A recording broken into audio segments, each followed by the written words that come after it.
Phaleron. And he invited Egyptian priests, as we know, from Manitone and other people. He invited priests, Egyptian priests, to collect, you know, Egyptian sacred records, and invited at the same time Greek men of letters to come to Egypt and work on the material. And he wanted, you know, to propagate and magnify the country who was ruling. I'd like to explore more your idea of a mixed culture, because this is very important in the idea of a Hellenistic world. Alexander, I believe, at the end of his life, wanted a kingdom of the best, irrespective of birth, background, or origin. But that kingdom was to speak Greek, think in Greek, and was to be educated as Greeks, with Macedonian military tactics and so on. What do we mean then by a mixed culture? That the main culture is Greek, and it is therefore a common culture from Libya to, help us, Pakistan, in a way never seen again. Ο Μεγαλέξανδρος και οι διάδοχοί του μεταλαμπάδευσαν τον ελληνικό πολιτισμό στην Αίγυπτο, τη Συρία, την Περσία, μέχρι τη Βακτρία και τη Σογδιανή στην Ασία. Η ελληνική γλώσσα καθιερώθηκε ως η lingua franca των πολλαπλών πόλεων που ίδρυσαν με ελληνικά τοπονύμια, πολλά εκ των οποίων έφεραν ονόματα πόλεων της Μακεδονίας, όπως Σεγέ, Πέλα, Δίων, και δικά τους ονόματα ή συγγενών τους, όπως Σελεύκια, Αντιόχεια, Απάμια και άλλα.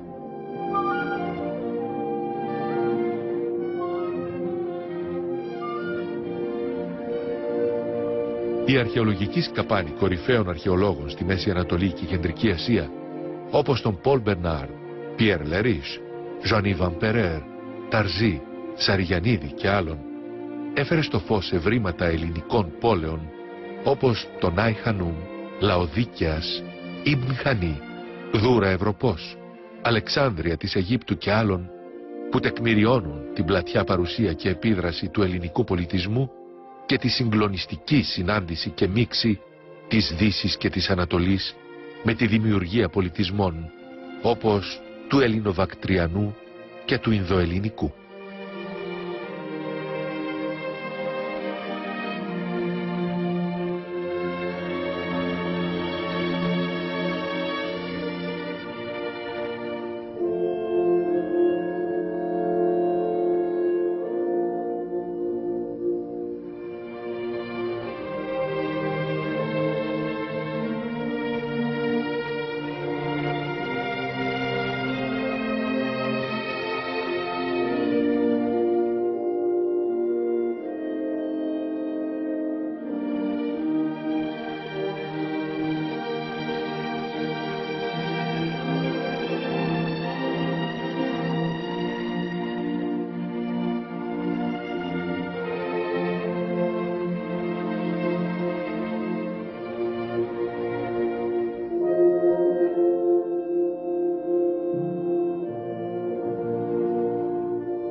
Vous savez, il y a une cinquantaine d'années,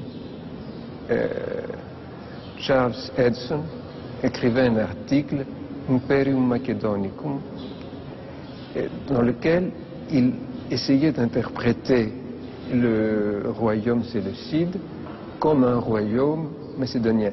Et il disait quelque chose qui était un peu prophétique. Il disait, si on veut comprendre les institutions du royaume séleucide, il faut les chercher en Macédoine. Il faut fouiller, il faut étudier la Macédoine de Philippe II. Et effectivement, il y a eu une série de découvertes épigraphiques surtout qui ont dans une certaine mesure confirmé cette intuition.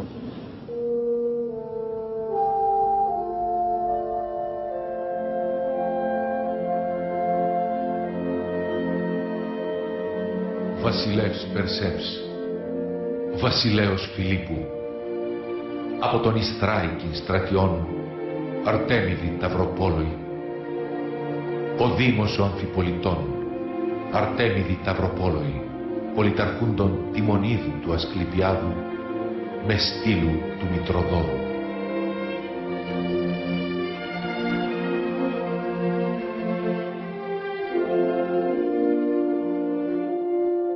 Αγαθή τύχη, Υγείως επρίατο την οικία Παραθεοδόρου, η ηγή των Κλεόδαμος, δραχμών δισχυλίων 800, κατά την συγγραφήν την παρατίμονη. This museum is one of the richest, or at any rate the richest in the world as far as Greek inscriptions are concerned. It's a national museum, which means that it has a collection of inscriptions from all over Greece, but of course it specializes in inscriptions coming from Attica. And if somebody wants to study ancient Athens, he has to come here, because here he'll find the archives of ancient Athens stored in the museum. Exactly. And inscriptions is a very specialized subject. One would say that people don't know much about it, because it has an advantage, one would say, over other sources of information, of historic information and evidence. It has several advantages. One is that inscriptions are authentic documents, and by authentic I mean we read them today as they were written some thousands of years ago.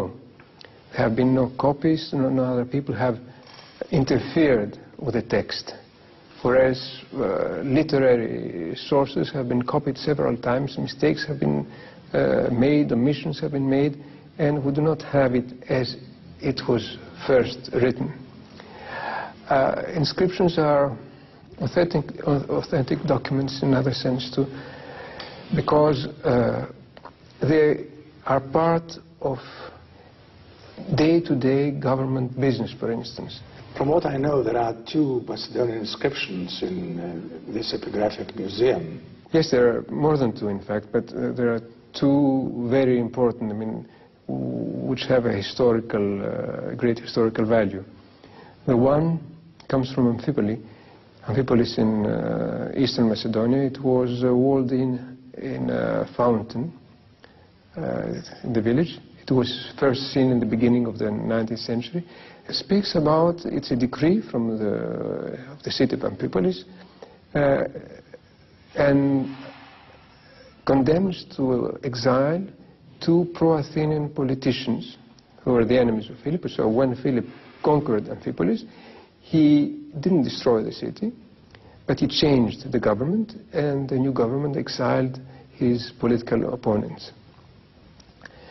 And the other inscription comes from the site of Cassandreia in the Chalkidic Peninsula. And it's a grant of land by King Lysimachus, who had refounded the city and had given it more territory.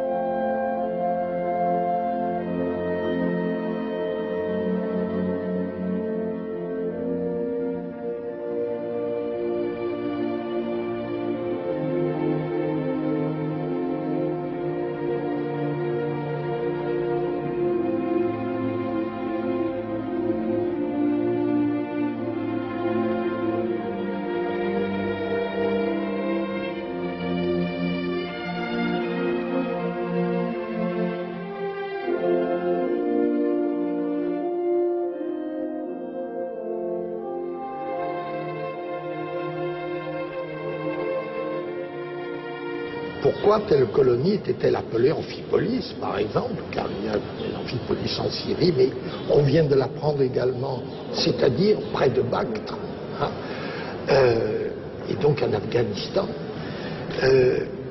Et il y a différentes raisons, la plus simple étant que bonne partie des premiers colons étaient originaires de telle ou telle ville, mais ce qui a été quelque chose de surprenant, et c'est, je crois, bien prouvé, c'est que certaines villes étaient appelées en fonction de ce qu'elles pouvaient rappeler de certains paysages de villes macédoniennes. Et c'est caractéristique pour Édesse, par exemple. La ville de Syrie du Nord qui a été appelée Édesse l'a été en fonction des inondations périodiques à laquelle elle était soumise à la fois celle de Macédoine et celle de Syrie. Mais je crois que le premier phénomène que l'on doit à la conquête d'Alexandre, c'est la fondation de villes. Mon impression générale, c'est que, c'est une impression, hein, c'est que ce qui est macédonien, proprement macédonien dans l'Orient hellénistique, c'est d'abord tout ce qui est royal. Facile à comprendre. Tout ce qui est royal, ça peut signifier des institutions, jusqu'au calendrier. Et l'Empire séleucide adopte purement et simplement le calendrier macédonien avec les noms de mois macédoniens que nous connaissons tous. Ça peut signifier des cultes, ça signifie des institutions, ça signifie des termes institutionnels. Là, la marque proprement macédonienne est très forte pour tout ce qui dépend des rois. Dans ce qui dépend des rois, il y a la fondation d'un certain nombre de cités, et notamment ces cités qui prennent des noms, qui reprennent les noms des villes de Macédoine en Syrie ou en Bactriane, puisqu'on a maintenant une amphipolis en Bactriane. En ce qui concerne les cités, la nuance que j'apporterai, c'est que les cités fondées à partir d'Alexandre dans tout l'Orient hellénistique étaient extrêmement diverses. C'est-à-dire qu'il y en avait sans aucun doute un grand nombre qui étaient très marqués par des origines macédoniennes. On imagine quelque chose comme des colonies de vétérans des armées macédoniennes. Et puis il y en avait des quantités d'autres qui étaient beaucoup plus larges comme origine. On a un texte unique, mais souvent cité, qui concerne une cité grecque de Perside, c'est-à-dire des environs de Persépolis, en gros, la Perse historique. Et puis, il y a d'autres, quand on examine l'onomastique, c'est-à-dire les noms de personnes, de ces gens qui vivaient dans les cités du monde hellénistique, on trouve un bon paquet de noms macédoniens, ça, partout. On trouve aussi des paquets de noms ioniens, crétois, athéniens. Il y en a quelques-uns, il y a des noms typiquement athéniens qui se rencontrent au fin fond de l'Orient. Bref, on a eu une colonisation qui n'était pas seulement macédonienne, qui venait d'autres régions. Et quand on entrevoit, c'est très rare, comme tu sais, mais quand on entrevoit le fonctionnement interne de ces cités, c'est des cités grecques. Mais elles ne sont pas spécialement macédoniennes, sauf probablement les colonies militaires dont nous parlions, celles de Syrie. Là, elles ont des traits macédoniens, mais les autres, c'est des cités grecques. Antioche de Perside, c'est une cité grecque qui pourrait être un peu n'importe où, à vrai dire. Elles ne sont pas spécifiquement macédoniennes. Et Suse. Et Suse, naturellement. Et toutes, ou presque toutes, comportent des personnages qui, par leur nom, ont probablement des origines macédoniennes. Et c'est vrai aussi, comme le disait Georges Rougemont tout à l'heure, que la civilisation, il y a eu fondation de nouvelles villes, il y a eu aussi hellénisation de vieilles capitales qui n'ont jamais changé de nom, qui n'ont pas pris le nom de leur fondateur, que ce soit Alexandre ou Séleucos ou les Antiochos. Et l'exemple le plus illustre, c'est Bactre, qui n'a jamais changé de nom, qui a été la grande capitale de toute l'Asie centrale et dont on sait qu'elle a été fortement hellénisée. On le soupçonnait, on vient de le découvrir grâce aux dernières fouilles de la mission française qui travaille là-bas depuis 5 ans. Et on a des éléments d'architecture en pierre, des chapiteaux corinthiens, des tambours, des fûts de colonnes, qui sont la preuve qu'il y a eu à la fois des cours à péristyle et des temples, certainement.